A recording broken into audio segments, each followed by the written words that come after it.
Welcome to Mastering Life's Adventures, an educational podcast about tapping into your true self, the soul, the substance of your life, to discover what life's ups and downs are really about, and how to have a greater sense of purpose, peace, joy, and fulfillment. I am Dr. Judith Holder, your host, coach, psychologist, fellow seeker who enjoys diving into the connections between spirituality, psychology, wellness, and your everyday life's adventures. All preparing and polishing you like the facets of a magnificent diamond to be your best self. If you're craving more from your life, you are in the right place. Come, let's journey together and transforming what you know into who you really are. Mastering Life's Adventures begins now. Hi, I'm back, and I just want to thank you for taking this journey with me in my podcast and looking at this whole aspect of mastering your life's adventures. And I want to thank you because it's given me an opportunity to have you as listeners and seekers to hear a different perspective about how to live life through the different lens of the soul evolution and what is important to the soul. So I just wanted to begin this podcast just to say thank you very much for listening. And I would love your feedback anytime that you would have it. So please let me know what you think about all that I've been doing for the past, I guess it's been a year and a half, roughly, doing this podcast. So it still feels new to me. It also feels like there's still a lot to learn about doing podcasts. And I find that I go in spurts, to be honest with you. I can have ideas about things, and then after a while it dies down, and because I get involved in other activities of things that I'm doing, and then I have to percolate about some of the concepts or thoughts that are going on or rattling in my brain about how I can do it, or what I need to say and how can I say it. And so there's a lot of percolating that goes on for me in making the episodes. Each episode, I would like it to feel as if it's unique and it's different, and it adds value to your thinking and integrating your adventures into your everyday life from a soul perspective. With that being said, I'm back to talk about in this series that I'm going to be doing this year on simple keys to soul growth. I want to talk about personal responsibility as it relates to unseen keys. In the last podcast, I talked about seen keys, and I went through 5 different aspects about building a personal responsibility and how it relates to soul growth and evolution. And in this is like a part 2. I want to talk about the unseen keys that I think are important, that you can say they're qualities or traits to personal responsibility that is important to soul evolution, and for the soul to continue to feel as if it's spreading its wings and able to fly and faster and have greater agility. I really believe that there are certain fundamental, call them qualities or attributes, or I'm not sure what word I would give it, but I would say that it becomes a foundation, becomes more of a foundation that you're building for your own growth, advancement, and movement forward in your soul evolution. It becomes vitally important, in my opinion, to look at these qualities, to talk about some of the unseen keys. These are not all the keys, but there's certain ones that I want to talk about today. And I may talk about some others as we move through the year.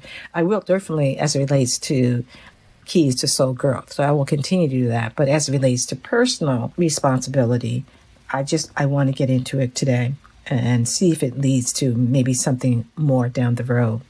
But when you think about this, most people don't see what is going on inside themselves. They look out externally to themselves and what's going on.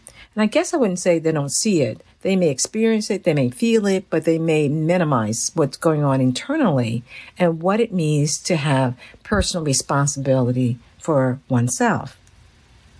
That personal responsibility for oneself means that you're willing to look at your thoughts, you're willing to look at your feelings, you're willing to look at what you're ruminating about, what you're imagining.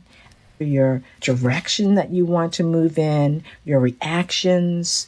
You're wanting to look all of this interior territory and terrain that exists within you, because we don't realize it's just as important as the scene keys that I talked about in part 1 of personal responsibility. When I talk about personal responsibility, I'm really talking about taking ownership of your thoughts and your reactions and your feelings, because in the soul's arena, it helps, depending on what's going on internally, does have function to whether your soul, you're being keenly listening into your soul, or you have a lot of static and you're disconnected. It is a quality of attunement.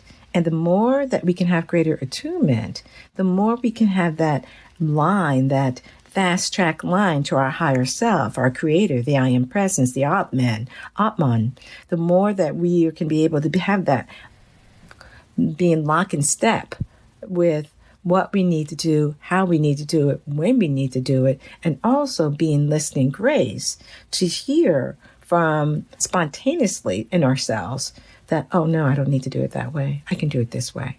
Because that was just an internally impulse that gave to you that sense of, oh, I need to do it this way. And I'm going to talk about impulse in a minute too, as one of those qualities that we can be able to have for ourselves.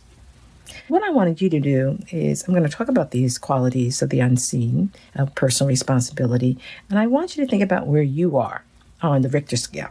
And that Richter scale can be, 1 or 0 to not there at all, or 10, yes, gold star, I'm there.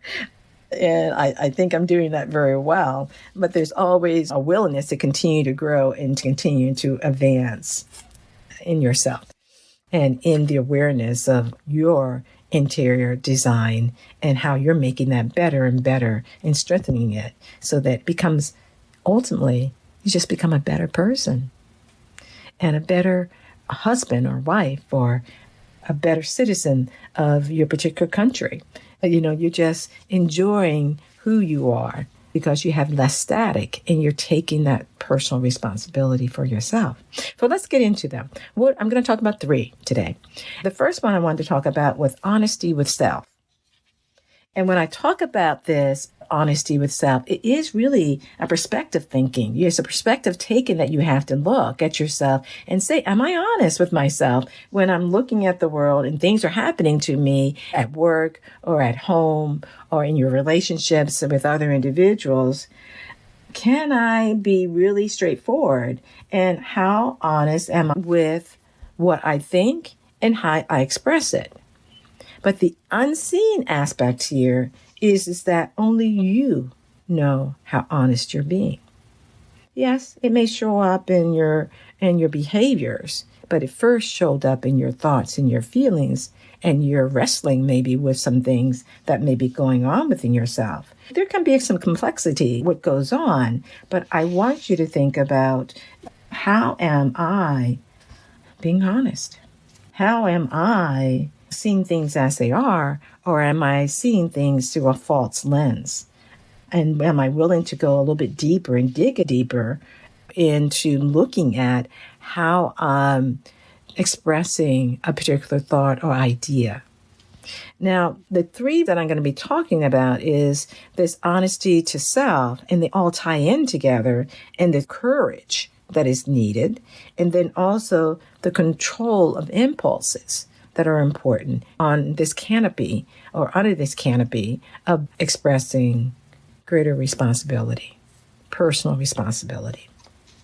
So getting back to the honesty of self, you may hear, for example, someone saying something about you and your relationship that you had with someone, and you know what they're saying. First of all, that's none of their business, you probably would say, but people talk. And so it may be at the water cooler at work, or it may be in a social gathering that you're attending. One of the things you have to be aware of or be tuned to is sometimes what people are talking about, even though we're getting angry or annoyed about it, or we feel that it's none of their business, but what they may be saying may have truth to it. Are we getting angry at the fact that it's out there?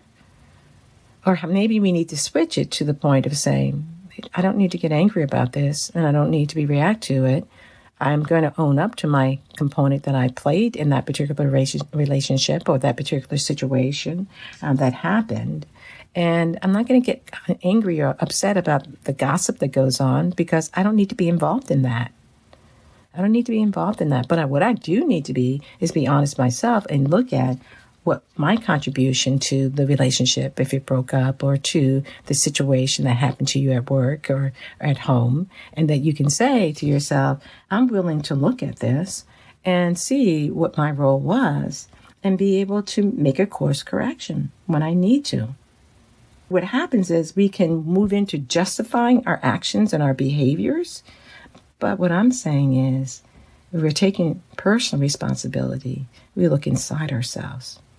And we look at the landscape inside ourselves and what we contributed to the situation. And there's sometimes, truly, there are situations that we have not contributed to. But with those situations that we have made a contribution to why things turned out the way they did, we're looking at how we could do it differently, how we can improve ourselves, how we take the first responsibility of those things that we have control over, and then let go of the rest. We apologize when we need to apologize. So we're taking that internal processing, the unseen things that we're doing and looking at ourselves, and now we're moving it into action externally by saying, I could have done that differently, or I could have said that differently, or please forgive me. So that we are always building this quality of integrity. We're always building this quality of integrity internally and externally with ourselves. When we're not doing that, and we want to justify our behavior, and we are finding that we have a lot of ruminating thoughts and feelings and reactions that are taking place and going on within ourselves, and we are having this dialogue that's creating a lot of static energy for ourself and our inner self, and more specifically our soul. And our soul is feeling agitated too. And we cannot, and I've said this time and time again, and I'm going to continue to say it because it is true. Where there is static, you can't hear God. You can't hear your soul. You can't hear your intuition. Where there is harmony and honesty in ourselves, we invite God in. We invite our soul to help us and guide us and support us through the situation that we may find ourselves in. So sometimes it means we need to practice being truthful. That's the quality of honesty. Being truthful and asking it to be revealed to you if you're not quite sure what your piece of this is. You ask your higher self. You ask your God self, your I am presence. You ask your soul, what is it that I need to see here? And what is it that is going to be helpful for me to correct? This is the internal, unseen work that you're doing in order to be a better person, in order to feel as if you're not willing to deceive yourself. You're not willing to go that everyone said, no, you didn't do anything wrong, but you know in the heart of hearts of yourself, you could have done something different there. But because everyone else is saying, oh, you're fine, you're fine, you're fine, that person went overboard. It may be true that they went overboard in their expression or whatever it may be, but it also may be you contributed to some of it. And so you're not trying to be critical of yourself. You're just trying to be honest with yourself and not deceive. Because when we get into deception of ourselves and want to believe what other people are telling us, when we know truly there is a piece of this that we played in what took place, when we get into that deception, it is a slippery slope where you can convince yourself and convince others, but the reality is you're deceiving yourself. And therefore, if you're deceiving yourself, you're not taking personal responsibility over your component or over your part or over your element that was played in that particular situation or in that communication that happened with your significant others or in your interactions with your children, that you know you didn't need to scream, rant, and rave, be angry. You need to have a more centeredness to yourself But because of the fatigue of the day and the work and everything else going on, you are off. Okay. We can say, I was off there. Please forgive me. Make the course correction and keep on moving. That's personal responsibility that you're taking for yourself. Because if we're walking a spiritual path, it's important for us to have this truthfulness to ourselves so that we know that God then can come in and help, because God knows truth. He does not know deception. He can see it, and he's not going to have any part of it. And so we don't want to be disconnected from our Lord. We don't want to be disconnected from God. We don't want to be disconnected from Jesus, who's trying to guide us and help us, and our soul source. Because the path of the soul is to reunite with that mediator, which is Jesus Christ, which is also then we have a doorway to our higher self, which I call the I am presence, the Atman, the creator, whatever word that you want to use. It does then require this next component, that as we're on the path of being truthful and honest with ourselves, then the next unseen key would be courage. Courage. To see things as they are, and then being able to act and interact accordingly. When we think about courage as personal responsibility, it does really require us to step over our fears. It does require this personal responsibility blending to be stalwart of what, getting back to that word, is true, and be able to speak the truth. Yes, we can be diplomatic in how we speak the truth, but we're willing to speak the truth, even in the midst of other people not wanting to hear. But that is in the situation, or your observations about the situation. The other aspect is when you look about making decisions, for example, instead of doing the right thing, because it feels uncomfortable, getting back to that discomfort that we may feel, and we need to be able to step over that and say, if this is the right thing for me to do or say or be, and be able to act accordingly, that it does take, again, this bravery or even tenacity to do what's right. But what happens many times is, especially people who are people pleasers, that they want to please other individuals. So they end up not taking in consideration what is really the truth of the matter, but instead they're taking consideration of, will I be liked? Will I have approval? Will I be accepted? And so they make their decisions based upon that. And that's another slippery slope to be on, because it now means that you can compromise your values and what is most important to you as you're walking a spiritual path. And your soul feels compromised as well. And because we don't want to ruffle the feathers, I guess you can say, you have this internal struggle that's going on between what others want me to do versus what I know I need to do. In that compromising of your values, there are three aspects that you need to consider. The first, which I'll call A, is the courage to challenge your narrative. That you need to move past some people pleasing, and you have to look at, what's the story I'm telling myself in my head, my narrative that I'm telling myself. Is that something that is a narrative that is based upon wanting other people to like me? Or is it based upon the narrative of what I see with the information that I have, with the data that I have, to be the most helpful thing for me to do in the situation, regardless of whether people are going to like it or not like it? That becomes really important when we can be able to challenge that narrative, because it allows us to then not deceive ourselves and to be able to say, I know I'm doing this because I want people to think highly of me. Or I'm doing it because I want to be the in crowd. I don't want to be the out crowd. But the decision that you're trying to make is an important decision to the greater good, maybe of that particular work group or into your relationship or with your child and what their child's needs are. And so we have to be willing, if we're taking personal responsibility, is know that the popular vote is not always the right vote for us to make. We have to have a point of having some quietness and stillness with ourselves and being able to just settle into, what would Jesus do in this situation? What would my soul do in this situation? How can I ask, God, show me, guide me, help me to see what is the best thing for me to do in this situation? Because I'm moving past my stories or the narratives that I'm telling myself. And I'm moving into wanting to see the truth in the matter. You see a common theme coming up?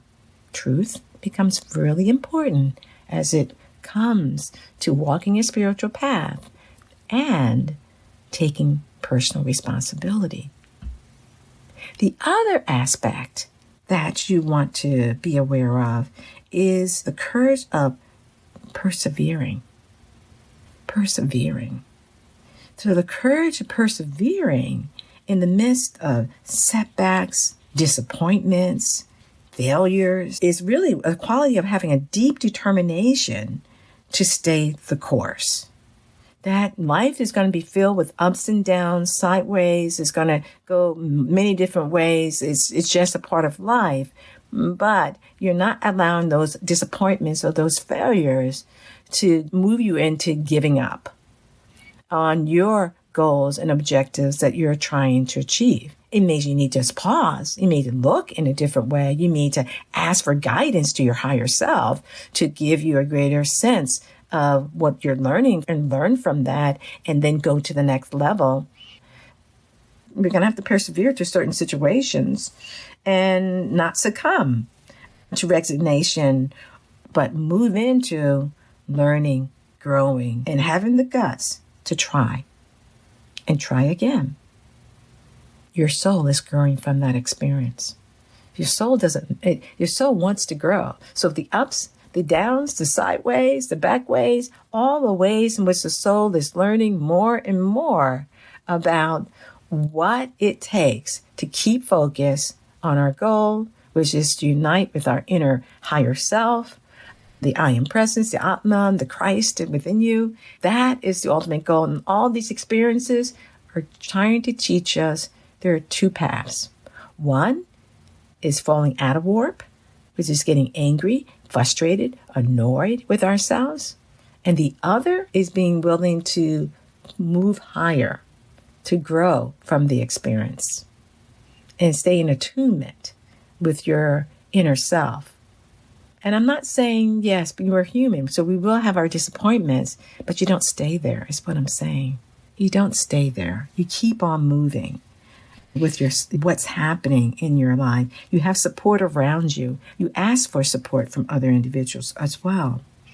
So, and part of this courage, so we're talking about the challenges with the narrative of the story and being able to kind of be clear about that narrative and what you're telling yourself. And perseverance is the other quality. And the last quality under this canopy of courage, as we're talking about personal responsibility and the unseen inner workings that are going on, is how would I label it? I guess I would label it as the courage to learn and grow and having the guts to try to do it again and again and again till you get better and better and better at it.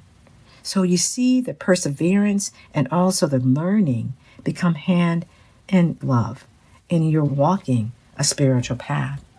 But that courage of learning, I would say also comes with the courage of your heart, having an open heart.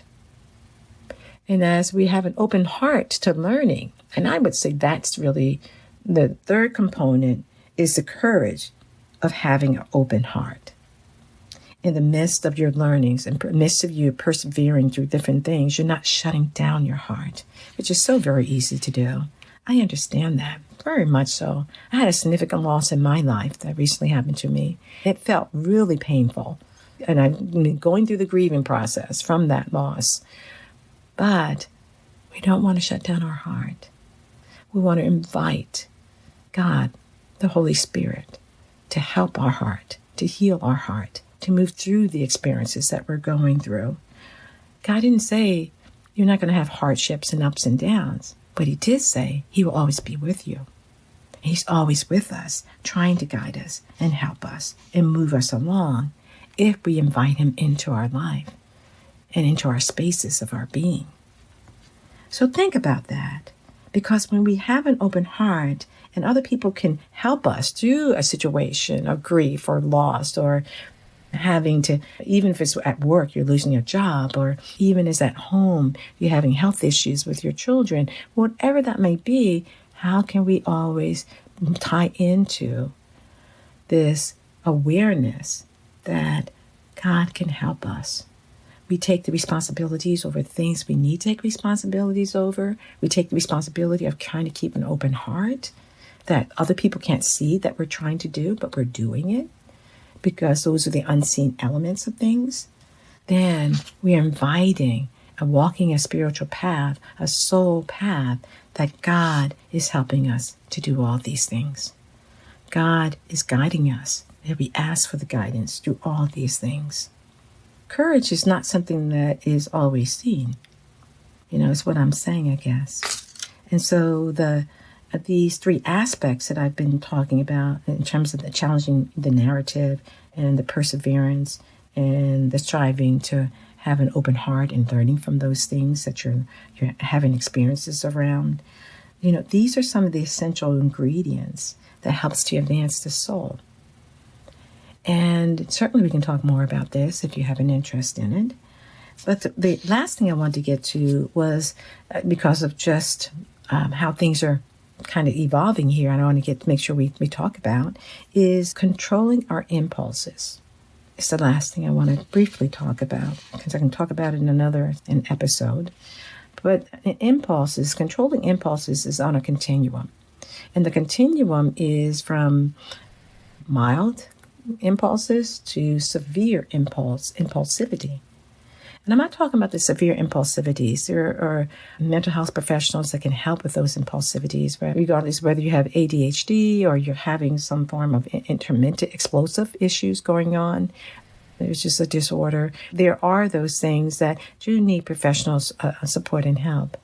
But I'm talking about in our time together, it's more on the lower end of things in terms of the mild to maybe a little bit moderate impulse issues that may be happening that that you can have some more manageability and control over. You can be able to learn how to get the discipline with that. And people don't necessarily see our impulses. We experience our impulses first before people actually see it through actions or behaviors that we engage in. When we're talking about these impulses, is one of the things that I talked about in part 1 is consistency. We need to build a regime of consistency around certain things so that we have the discipline and that we have the energy flowing in a particular way. So it becomes a buffer to us having these strong impulses that things just come out of our mouths. So we just impulsively do something. We're able to, because of that history of having some discipline in that doesn't happen that way. Because one of the things we've been practicing, and you can go back to and listen to some of my episodes about meditation, we've been practice is mindfulness. Mindfulness becomes really helpful, in these situations, because you observe things as they are, but it doesn't mean that you have to act on that particular impulse. And that's one of the things we're always, each one of us, I don't care where you are in the continuum, it could be mild to the mild. We're still working on how to understand our impulses, why they're arising. There are desires, there are urges that are arising within us. What are they? Look at them for what they are, and then making a choice about what you intentionally and consciously want to do about that particular impulse, that trigger that's happening within us. Knowing that is at the bottom of this impulse is desires, something that we want, or something that people have done, something that we feel as if they're going to take it away from us, so we have a fear that's taken place, or something that we feel that the person has done a sense of injustice, and so we automatically we react and we feel we need to do something. But for those walking a spiritual path, It is each of our responsibilities to manage our emotions and our desires. It is our responsibility to know how they show up in our behaviors, and then make some choices about what types of course corrections that we want to take in our thoughts, in our feelings, in our behaviors, and also in our memory. How are we remembering things? We can remember things in a very negative light, or we can change that and say, what was the good in this situation? That's the pieces I want to remember. And I want to know why I'm triggered so much by this particular thing that the person did to me at work or at home or with family members or whatever. Why is it triggering such a strong reaction in me? Instead of acting upon that, you want to just breathe in, breathe out, and just say, no, I'm not acting that way. And instead, this is where the interior work takes place. You're now being able to decipher within yourself, what's happening, what's occurring within me. Why is this pushing this button within me? And how do I need to put a little bit more Teflon on that button so it's not being triggered, it's not being activated? And that sometimes help with a coach or a mental health professional that can be able to support you and help you in that way. That's all very good. Usually when we have these strong impulses, we're not realizing it comes out in the form of lying about things, or because we really want it. So we kind of fabricate a story about how to get it, and try to get it. Or we're finding that anger is happening for ourselves, or outbursts, or overeating. Realize these are all impulses that are taking place, and we have to be able to be the ones to figure out how to bring some control, or what I like to call is mastery over those impulses. That's on the path of taking personal responsibility. We're responsible for our actions. We're responsible for our reactions. We're responsible for how we think, how we feel. Why not just kind of embrace it and take it and work on it just to be better and better? That allows you to have a greater attunement with your soul. And what's so important to the soul is that it's not feeling as if you're here, you're there, you're everywhere. It's like buckshot. You're all over the place. And you're not looking at how to self-regulate, how to pause, reflect, and decide whether you want to act. And is it in alignment with your goals and objectives that you're trying to achieve as you're trying to be your best self? That does require being aware and observing your triggers and who types of people trigger you, what types of situations or circumstances may trigger you, being aware of what types of coping skills and strategies you want to use to be able to help to have that internal self be calm, be centered, be balanced. This is the internal work you're doing as you're taking personal responsibility. This last piece I'll talk about is this emotional intelligence. You hear a lot about that, and that's a buzzword, emotional intelligence, but it does relate to this self-regulation that we have to all be engaged in, a self-awareness. We got to be aware of how we're thinking, how we're feeling, and how that manifests in terms of actions, but also then regulate it through our breath, and through our mantras, and through our reading of scripture, through our surrender to certain things that are going on in our world, to prayer, as I said earlier. So there's different things that we can do to help us to move ourselves along on our spiritual path for those who want to be their best self through soul evolution. The soul, when it feels you're taking this personal responsibility of the unseen keys that I've just been finished talking about, and what I talked about in part 1 about the seen keys, then this all comes together for us, for the soul to have to support, to know that we are doing our part as our soul is trying to continue to evolve and grow and give us through our intuition and through inviting the Christ-like qualities into our life, that we find that we're in sync with what we need to do, how we need to do it, and when we need to do it. Something to think about. Bye for now. Thank you for joining me for this episode on Mastering Life's Adventures, being your best self through soul evolution. If you have enjoyed what you've heard today, I would be delighted if you would share this episode with others, leave a thumbs up, and subscribe to my Mastering Life's Adventures podcast. Look forward to your joining the next episode. Please leave any comments or suggestions you might have below. Bye for now.